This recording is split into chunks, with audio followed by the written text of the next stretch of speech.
Bienvenue dans Héroïne africaine. Aujourd'hui, on va parler de marque, mais surtout, on va parler de communauté. Alors, c'est pas la communauté qui va liker sur une page, c'est la communauté qui teste, qui recommande un produit, qui finit par devenir le meilleur département marketing d'un produit. Alors, à Dakar, Salimata Yam, elle fait exactement ça. Elle a construit une communauté de femmes entrepreneurs, Actel, mais pas que. Elle a également ses propres marques, J'ai Glamour by Lisa, donc une marque de cosmétiques et d'habillement. Et à Tunis, Marwa Ben Ali, ici à côté de moi, qui a créé avec Herbeos. Herbeos, c'est une marque de cosmétiques naturels qui est profondément connectée à sa clientèle. Tout le temps en interaction, tout le temps à l'écoute et en partageant des rituels. Alors ensemble, on va explorer une idée. Comment la communauté peut être à la fois un laboratoire, mais également un mégaphone d'une marque. Et comment certainement elle influence l'identité, les produits, les messages, mais surtout comment elle aide à vendre l'objectif ultime de tous. Bienvenue à toutes et à tous dans ce nouvel épisode de Héroïne africaine intitulé donc, Quand la communauté devient le laboratoire de marque. Bienvenue dans l'univers des héroïnes africaines, le podcast qui met en lumière des histoires inspirantes et des retours d'expérience des entrepreneurs africaines. Découvrez l'écosystème africain raconté par ces héroïnes. Ici, il y a un seul mot d'ordre, détermination pour créer de la valeur. Je vais commencer par m'adresser à toi, Salimata, que je sais qu'à Dakar, tu es très très connue, et sous l'ombrelle, le chapeau de Actel. Mais également, que tu portes toi aussi, que tes marques à toi. Comment est-ce que tu peux nous raconter un petit peu le parcours de ces marques, comment tu les as créées et quel lien tu fais entre ton travail d'entrepreneur, toi, et ta mission de constructrice, si on veut dire, de communauté ou d'écosystème. Oui, bonjour Sarah, bonjour Marwa, et merci beaucoup pour ce panel où on parle de thèmes très importants, à savoir l'entrepreneuriat féminin de manière générale. Donc, je vais tout d'abord parler de ma casquette d'entrepreneur parce que c'est de là que commence l'aventure. Donc, je me suis lancée dans l'entrepreneuriat par le biais de Glamour by Lisa, qui fut en premier une marque de vêtements tradis, modernes, où on essaie d'allier cette touche sénégalaise avec cette africanité. On a cheminé pendant 4 ans avec Glamour et par la suite, nous nous sommes élargis dans la cosmétique en lançant une gamme de soins corporels, voilà, avec des produits du terroir, des matières premières qui nous viennent ici d'Afrique et plus particulièrement du Sénégal. Notre engagement auprès des femmes a été toujours là, mais c'est par la suite que nous nous sommes rendus compte du besoin de la communauté, l'importance qu'a la communauté, cette synergie, cette solidarité féminine qui permet de croître, de croître par rapport à la visibilité, par rapport aux ventes, mais aussi par rapport aux compétences. Car on a compris que l'union fait la force. Vraiment, chacun peut exceller de son côté, chacun peut bien faire les choses de son côté, mais quand on parvient à s'unir, quand on parvient à faire les choses ensemble, cette synergie crée une force incroyable. Donc, de manière générale, c'est ce qui a donné naissance à Actel. Actel par le biais du CEF. Tu étais à Dakar tout récemment lors de mon dernier événement. Tout à fait. De l'entrepreneuriat féminin de Dakar. Et tu as pu voir le nombre de femmes qui étaient là, qui exposaient leur savoir-faire dans différents domaines d'activité. Et aussi les formations que nous faisons, ainsi que les expositions et autres. Donc, ceci est la matérialisation de l'idéal de Actel. Il y a la volonté que les membres essayent, elles achètent l'une de l'autre, elles font la promotion l'une de l'autre des différents produits en fait. L'idée, c'est ça, en fait, c'est de se donner la main. Parce que cette communauté, c'est une diversité, mais aussi c'est un marché. Car chacune d'entre nous est consommatrice de ce que fait l'autre. Donc, l'idée, c'est d'activer cette solidarité, d'essayer de se donner la main, de renforcer la visibilité de l'autre. Par exemple, tout le monde va s'abonner à la page de l'autre. Quand on fait des ventes privées et autres, tout le monde s'y met pour essayer de fortifier l'autre. En fait, c'est le fait d'activer cette solidarité, cette sororité qui donne la force, au fait. Le fait de cheminer seul, on a compris que c'est bien, mais le fait de se donner la main, d'acheter chez l'autre, Sally, elle achète chez Sahar, Sahar achète chez Sally. Donc ça te donne, au fait, une clientèle assez fixe. Après, tu peux avoir des clientes ailleurs, voilà, hors de la communauté, mais au moins, tu as cette base à travers la communauté. Merci. Je me tourne vers toi, Marwa. Tu as toujours su un petit peu utiliser les réseaux sociaux comme un ciment qui te lie à ta communauté ou à ton réseau. C'est-à-dire, est-ce que tu peux nous raconter un petit peu le parcours en fait? Au début, c'était un rêve d'enfance. Donc, j'ai commencé vraiment avec les moyens de bord. Un petit budget dans un coin dans ma cuisine. Donc, j'ai testé les formules. Et puis, mes premiers clients étaient vraiment ma famille et mon cercle d'amis proches. Puis, en fait, j'ai agrandi petit à petit le projet. Et à un certain moment, j'ai commencé à participer dans quelques expositions, dans quelques foires. Et en tant qu'ingénieur, diplômé, en fait, spécialisé en dermocosmétique, j'ai pu vraiment convaincre quelques clients à acheter. Et là, mes premiers clients, vraiment, sont devenus mes ambassadeurs de marque. Donc, ils achètent, ils font du bouche à oreille et ils m'ont aidé pendant 2 ans à vendre plus, à créer d'autres produits. Donc, je suis très reconnaissante pour ces clientes. Et grâce à elles, vraiment, en 2017, j'ai pris le projet au sérieux et j'ai pris un crédit bancaire. Et là, j'ai agrandi le projet. On a créé vraiment le laboratoire et on a certifié des terrains bio et on a maîtrisé toute la chaîne de valeur. Donc, pour moi, en quelque sorte, mes premières clientes étaient vraiment mon inspiration et c'est elles qui m'ont poussé vraiment à croire plus en Herbios. Après, en 2017, j'ai eu d'autres clients via les expositions et j'ai toujours adoré le contact direct avec eux.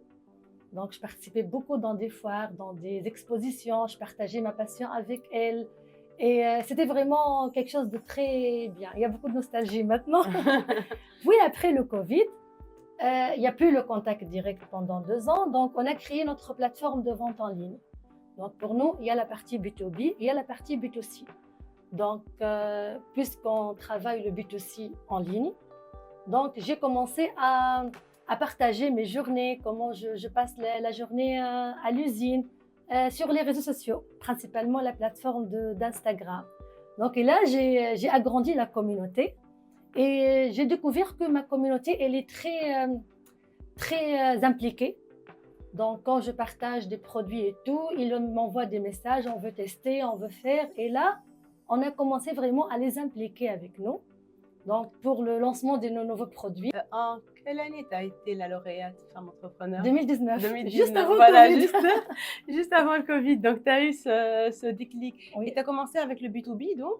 Oui, au début, c'était juste le B2B. En fait, des clients, on avait un client à l'export et les parapharmacies. On était vraiment le réseau. Quel produit C'était quel produit? Pour les huiles végétales, les huiles essentielles et quelques produits cosmétiques. En fait, on D'accord. vendait principalement dans les parapharmacies via les distributeurs. Donc, Covid, pour moi, il était très bénéfique. On a fait un brainstorming rapidement. On a lancé le site de vente en ligne et on a découvert que pour le B2C, il y a beaucoup de potentiel. Donc, et c'est grâce à nos clients qu'on a diversifié les produits. Donc, sur notre site, il y a toujours une enquête de satisfaction. Il y a aussi un service après-vente. Et on essaie vraiment de les impliquer avant de lancer les produits. Donc, généralement... Non, ça, on va en parler après. D'accord. Je reviens à Salimata. Est-ce que ça t'est arrivé de te dire, ce sont les femmes, c'est la communauté, c'est les personnes qui m'entourent qui sont en train de faire bouche à oreille et défendre les produits? Moi, je dis que c'est la meilleure façon de faire son marketing, c'est la meilleure façon. Vraiment, les témoignages sincères, de bouche à oreille, les partages. Parce que quand tu parviens à satisfaire une d'entre elles, par exemple, c'est elle qui va se charger de témoigner du produit vis-à-vis des autres. Une action que vous avez faite pour instaurer cette confiance ou cette crédibilité pour que la communauté ait confiance en vous et qu'elle vous prenne au sérieux. Tu as cette transparence vis-à-vis de tes consommateurs, de parler de tes produits, des compositions et tout. Donc ça fait un rapport de confiance qui fait qu'elle a confiance à ce qu'elle achète. Très bien. Et toi, Même alors, chose. la même chose, En voilà. fait, oui, la transparence elle est très importante. Pour nous, en fait, chez RBOS, on filme les champs. Donc, les clients connaissent nos champs qui sont certifiés bio. Ils ont accès à nos certifications. Même quand je fais une formation, par exemple, il y a 2 ans, j'ai fait la phytothérapie clinique à la faculté de pharmacie. En fait, je partage même les cours avec eux pendant la révision. Et ce que j'ai appris, ce que je vais mettre sur les formules de RBOS, vraiment, la transparence, elle est très importante et surtout respecter l'éthique aussi. Même dans l'équipe, parfois, les membres de RBOS, en fait, ils découvrent que je suis en train de filmer. Et là, ils sont choqués. Mais bon, les clients veulent vraiment voir du réel. Alors, parle-nous, est-ce qu'il y a un produit ou une gamme que tu as co-créé avec ta communauté? Oui. C'est-à-dire qu'ils ont participé? Oui, en fait, il y a plusieurs gammes. Ah, Oui, 3 réellement. Je vais parler, super. en fait, chaque gamme était vraiment co-créée d'une façon différente. En fait, on voulait lancer un soin qui fortifie les cils et les sourcils. Donc, pour nous, les actifs, c'est vraiment évident. Mais sinon, il reste la forme galénique, soit une crème, soit un sérum, soit une huile. Donc, j'ai fait des capsules vidéo pour annoncer qu'on va lancer ce produit et on a invité la communauté à choisir la forme galénique. Et puis, la majorité, ils ont voté pour une huile. Donc, on a fait des prototypes sans et on a envoyé aux clientes qui ont participé au sondage. Et puis, on a suivi en fait le retour d'expérience et tout et on a lancé finalement le produit. Donc, il y a un avantage vraiment très important quand on suit cette démarche, que quand tu lances le produit, tu n'as pas besoin vraiment de faire directement le marketing d'influence ou bien les ads et tout. Il y a les clientes qui ont déjà testé, elles achètent et il y a le bouche à oreille déjà. Et elles se sentent vraiment privilégiées, très fières, donc elle devient vraiment une mini-influenceuse dans son entourage. Il y a la gamme anti-acné en fait. Pour la gamme anti-acné, anti-imperfection, on avait une crème et une mousse, c'est tout. On a voulu vraiment agrandir la gamme, créer notre sérum, créer une lotion désincrustante. Donc qu'est-ce qu'on a fait? On a fait des prototypes et on a contacté les clientes qui ont acheté déjà les produits anti-acné. On les a dit qu'on va changer quelques formules. Voulez-vous tester avec nous? Donc, on l'a testé sur plus que 100 clientes et on a suivi pendant une année le retour cliente. Kiff kiff. Donc, quand on a lancé cette gamme, c'était vraiment une réussite. On a pu vendre les produits pendant 1 mois sans faire du sponsoring, sans faire rien du tout. Presque, il n'y a aucune influenceuse qui a partagé sa routine anti-acné, mais c'est une gamme qui se vend très très bien grâce à nos clientes. Et dernièrement, notre nouveau produit, ça c'est un peu original en fait. En 2022, je l'ai testé d'ailleurs. En 2022, j'ai fait un burn-out. Donc quand j'ai consulté le médecin, il m'a donné vraiment des médicaments et j'étais vraiment contre. En tant que praticienne en aromathérapie, j'ai aussi un diplôme. J'ai pensé à créer un produit à base d'huile essentielle. J'ai commencé à faire mes recherches, mes études, j'ai fait un produit. Et je l'ai testé sur moi-même. Après 2 mois, j'ai senti que c'est efficace. Mais en fait, je me suis dit que peut-être c'est l'effet placebo, Marwa. Donc, il faut vraiment aller le tester sur d'autres personnes. J'ai commencé à le tester avec mes amis, mes collègues. Sahab, tu as testé déjà avant, je pense. Je t'ai donné une synergie. Et puis, on a participé à une journée, en fait, pour l'équilibre entre vie personnelle et vie professionnelle avec Zahira. Et on a sponsorisé l'événement en donnant 100 flacons de brume. Et puis, on a découvert que les personnes qui l'ont reçu, ils nous appellent pour l'acheter. Et le produit n'existait pas chez nous. Donc, ils commençaient vraiment à partager, à parler dans leurs entourages. Et pendant une année, on a reçu plusieurs demandes. On veut acheter ce produit, il est miraculeux, il aide à favoriser un bon sommeil et tout. Donc, l'année dernière, j'ai commencé vraiment à penser sérieusement à le lancer. Donc, et c'était vraiment grâce à la communauté qu'ils ont vraiment nous harcelé pour l'acheter. Et sincèrement, ils se vont très bien maintenant. Ah bah, super, C'est grâce à nos clients toujours. super, très bien.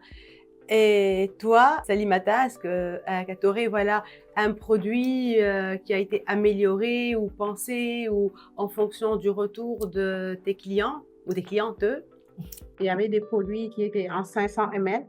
Et tout le temps, il y avait des gens qui venaient me dire, moi, j'aimerais avoir ce produit, mais il est un peu cher. Donc, il faut diminuer, par exemple, la quantité pour que le prix soit accessible et que je puisse l'avoir. Et puisque j'avais tout le temps ces retours, je me suis dit, mais pourquoi ne pas faire une mini-gamme? Une mini-gamme qui va, d'abord, il y aura le produit sera diminué en deux, mais aussi le prix sera cassé en deux. Chaque produit avait sa mini-version.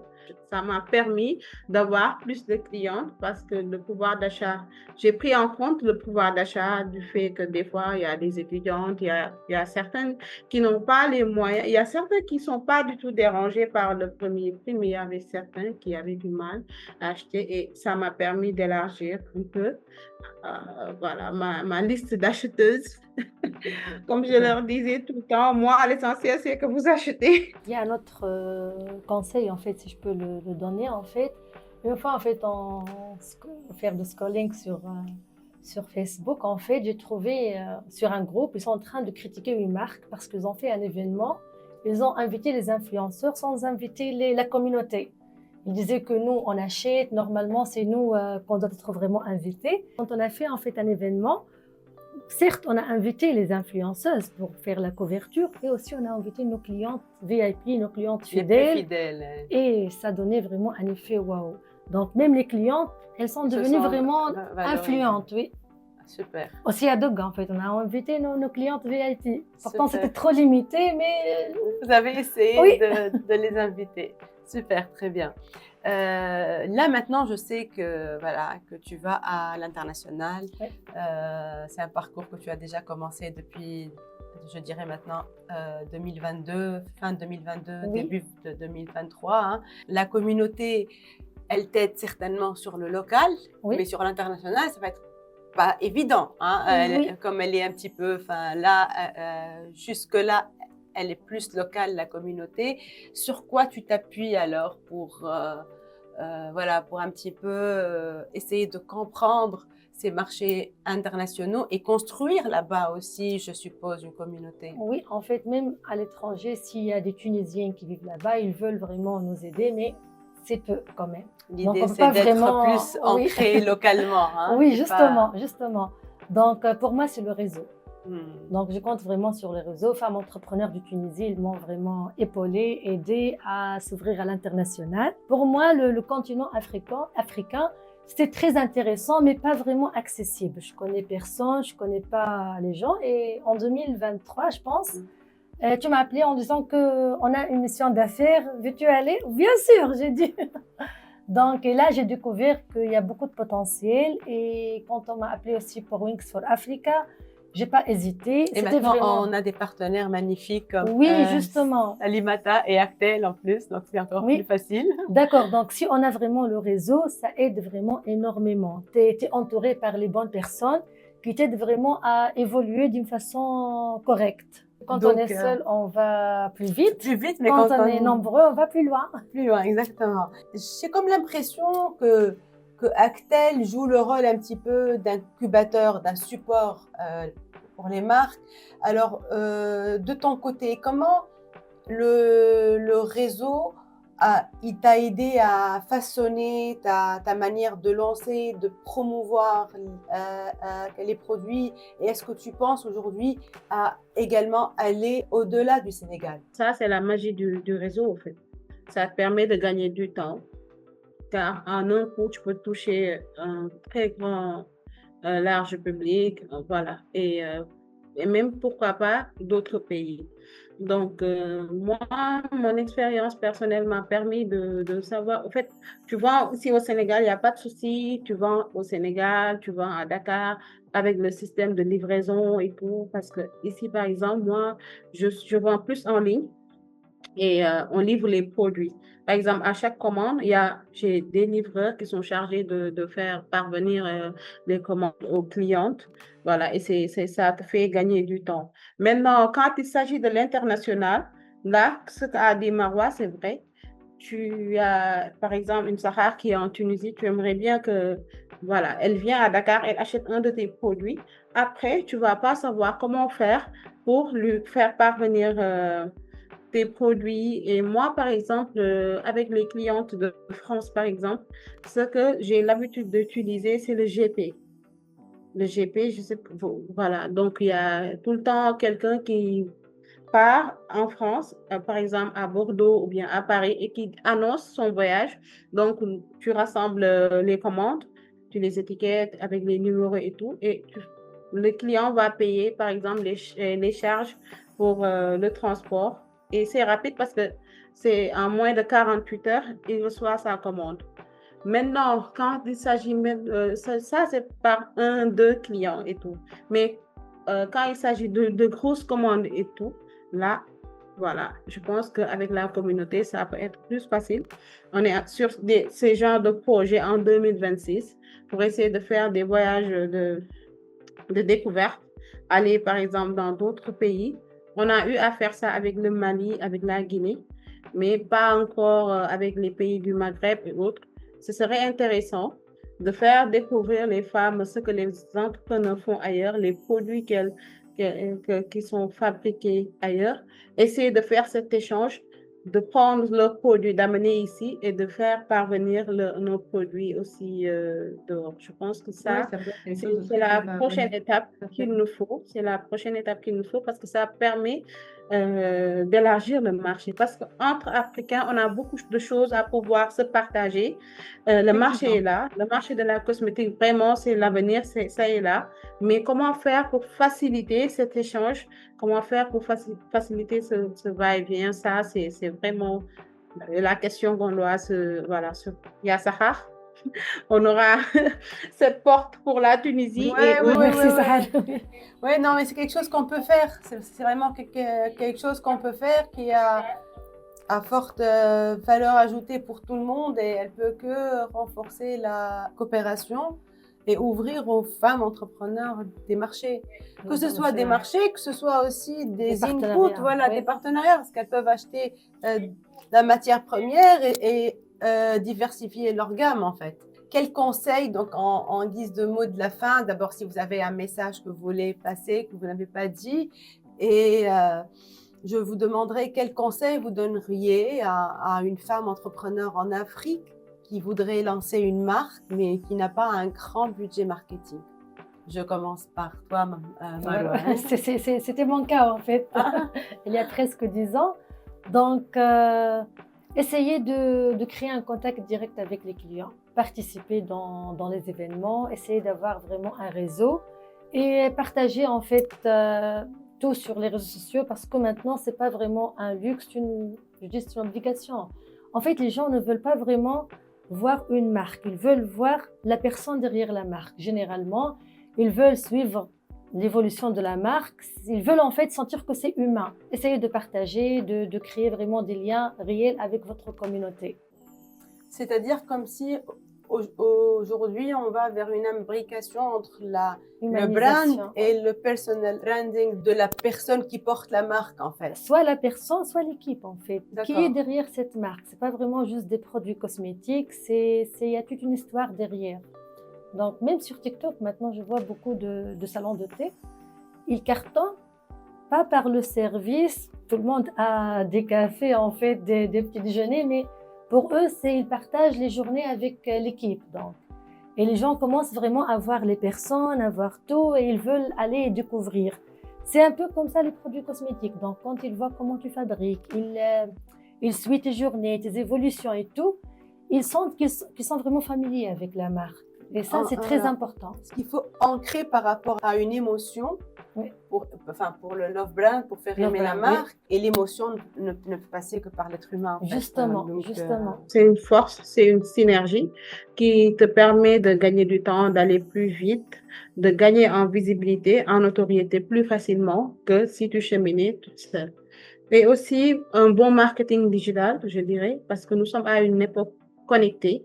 Nous sommes à une époque connectée, voilà. Tout le monde a son smartphone, tout le monde est sur les réseaux. Donc, le moyen le plus rapide de les atteindre, c'est de savoir quoi publier. J'ai compris que je devais plus parler de comment ce produit a été fait. Par exemple, il y a une de mes assistantes qui me dit ça, Sally, quand le client vient sur son stand, forcément, il va acheter quelque chose. Parce que je vais pas lui dire seulement achète ce savon parce que non, je vais lui parler de pourquoi on a créé ce savon, quelle est l'histoire derrière. Voilà, c'est une façon aussi de fidéliser les clients pour une prochaine vente. Merci beaucoup. Merci à vous deux. Merci. Alors, si je retiens quelque chose, c'est que d'abord, il faut asseoir une crédibilité par la transparence. Oui. La transparence est super importante. Et ensuite, il faut vraiment des partages authentiques et faire un petit peu partager d'une manière régulière son univers avec ses clients, je dirais la communauté. C'est comme si un petit peu des frontières entre la marque et la communauté qui sont en train de s'estomper et que la communauté réellement, pour qu'elle s'approprie et qu'elle adopte la marque et qu'elle en devienne la meilleure ambassadrice, disons. Oui. Merci pour ces beaux partages. On se donne rendez-vous à une prochaine occasion. Tu salues les amis de Dakar. Oui. Et nous espérons vous voir Inch'Allah, prochainement.